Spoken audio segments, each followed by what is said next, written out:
Hello guys, welcome back another video. Today in this video we will talk how to cancel your Cleannutra subscription. Okay, so if you have placed any order and by mistake if you have taken any subscription, how you can cancel it. So the cancellation is very easy. You can follow two methods by which you can cancel your subscription.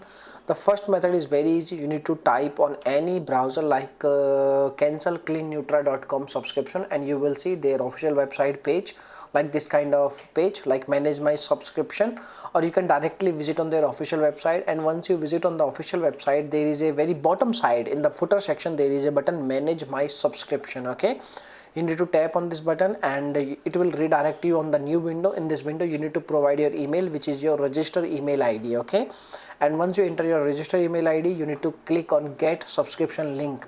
And once you click on get subscription link, you need to open your email again. And once you open your Gmail account, you will see there is a email regarding your subscription link.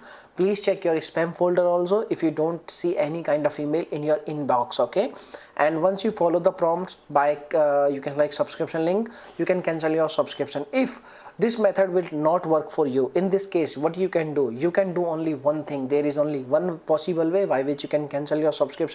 You need to contact your card provider. You need to contact your credit card, debit card provider, and you need to tell them you want to cancel your all recurring subscriptions. This is the only way. They can only cancel your subscription, otherwise there is no other method by which you can cancel your subscription. Okay, so now if you have any other questions, you can make a comment. I will reply you very soon. And thanks for watching this video. Bye bye, take care, see you soon in the next video.